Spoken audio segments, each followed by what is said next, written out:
C'est là que commence la journée du mois où on fait le topo de briefing de ce qui va se passer aujourd'hui. Donc avec la veille qui est passée au centre, qui part, on a quelques petits chants, une lecture de la règle, et puis après on parle des affaires courantes, qui doit faire quoi, qu'est-ce qui se passe, voilà, plus ou moins. Donc c'est vraiment, avec le code, une des pièces les plus importantes, parce que c'est ici que toutes les décisions sont prises. C'est ici que on donne la voix au chapitre, vous connaissez l'expression, c'est le seul endroit où le moine peut s'exprimer et dire clairement j'ai rencontré des difficultés, j'ai péché, j'ai fait. Voilà, on peut aussi bien parler à l'ensemble de la communauté comme avoir un entretien avec l'abbé seul dans le chapitre.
On commence vraiment à avoir un développement de tout le comtat vénétien justement avec l'arrivée des papes, parce que les papes s'installent réellement en 1309 en Avignon, mais avant ça, c'est à partir de 1274 que le comtat rentre sous la coupe de la papauté.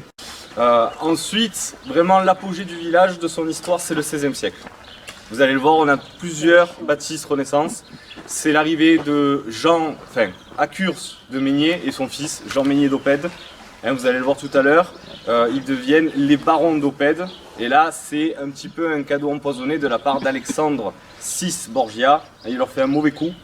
Il se rend compte que finalement Oppède Bon, c'est une petite forteresse, c'est sympa, mais surtout, les revenus qu'il perçoit de là-bas, enfin, c'est pas encore une baronnie, mais enfin du domaine, eh bien, disons que ses frais sont supérieurs à ses recettes. Voilà, c'est un Borgia. Donc qu'est-ce qu'il fait? Il va faire un petit cadeau à un ami proche, les Meignier, qui sont une famille qui ont toujours été très proches de la papauté. Et il va leur faire un cadeau empoisonné parce qu'en fait, non seulement il leur donne pas vraiment le titre, enfin la possession, ça reste une possession du pape, il leur donne simplement la gestion avec les frais attenants, bien sûr. Hein, ça, bien sûr, il leur fait le cadeau, mais sans le mentionner. Voilà.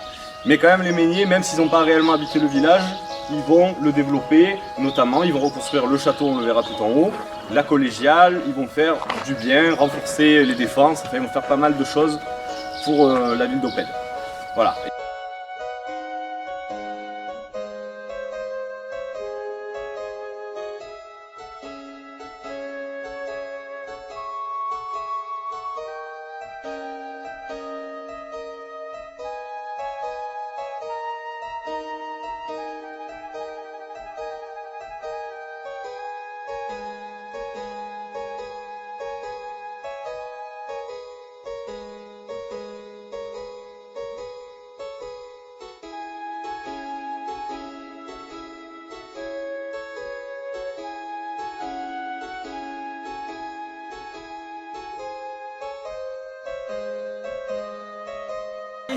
Qui les faisait cuire des pois chiches. D'accord.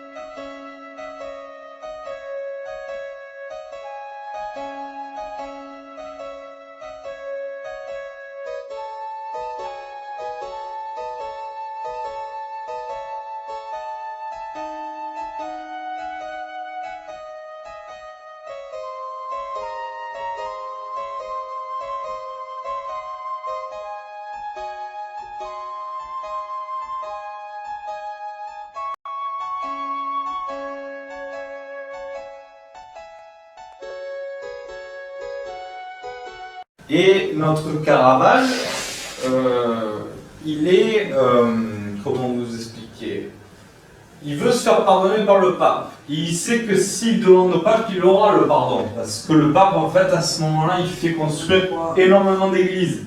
Et lui, il a besoin de bons peintres. Et il aime beaucoup Caravage. Il a besoin de peintres pour réaliser des toiles pour ces nombreuses chapelles, ces nombreuses églises. Une fois terminé les 5 toiles, hop, il monte à bord du bateau, direction Rome. On va lui donner en main propre. Sauf que voilà, pendant le travail, il meurt à Porto Ercole, je vous l'ai dit tout à l'heure, hein, et non pas sur une plage, mais dans l'hôtel. L'ensemble de ses effets personnels, donc l'épée, tout sa paperasse, toutes les toiles qu'il a réalisées, tout ça, ça part avec Louis Finson qui était en train d'accompagner. Hein. Et Louis Finson, il amène tout ça chez deux amis qui sont de grands collectionneurs romains, c'est les Pasqualini. Ils vont chez nos familles, chez ces deux familles de collectionneurs, et ils se dispatchent un petit peu le butin. Sauf que voilà, le pape, il n'est pas content. Parce que lui, il était au courant hein, que les 5 toiles allaient arriver. Donc ce qu'il fait, c'est qu'il va menacer Pasqualini. Mais Pasqualini, il a un tour dans sa manche, il connaît quelqu'un d'influent, un bon ami du pape, c'est Peresque. Peresque, eh bien, il va, je ne sais pas trop comment, récupérer le tout pour lui, hein, pour pas fâcher ni le pape ni Pasqualini, il récupère tout, il donne certaines petites choses à des amis aussi aixois, hein, qui font des collections, et puis lui il garde les deux Caravages que nous voyons ici. Il les aime tellement qu'il se fait enterrer dans l'église de la Madeleine à Aix-en-Provence en 1637, il se fait enterrer avec les deux toiles. Ah oui.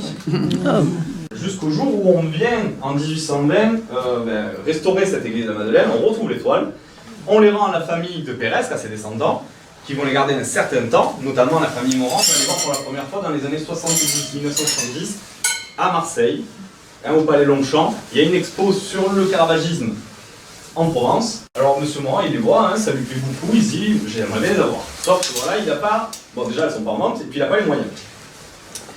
Quelques années plus tard, donc une dizaine d'années plus tard, dans les années 80, elles sont mises en vente aux enchères. Sauf qu'il n'a toujours pas les moyens. Il passe à côté de la vente. Et puis, lors d'une petite balade du dimanche en Avignon, il passe chez un antiquaire, et puis qu'est-ce qu'il voit? En fait, au début il passe, il s'en est pas rendu compte. Il sort du resto, il a oublié le biberon. Il retourne au restaurant et en passant tout seul, là, il s'est un peu plus concentré, qu'est-ce qu'il voit dans la vitrine? Les deux Caravages qu'il avait déjà vus et que lui il en est persuadé c'est des Caravages. Donc il fait un marché avec l'antiquaire et récupère les deux toiles. Donc voilà, dans les années 90, au moment à peu près où il achète finalement l'hôtel d'Agar, eh bien il a deux Caravages à exposer. Donc encore une fois, la méthode, c'est des authentiques, comme je vous l'ai dit, et puis surtout, elles sont encore dans leur jus, hein, comme le plafond de tout à l'heure. On les a juste un petit peu décrassées, mais elles sont vraiment dans leur état...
Thank you.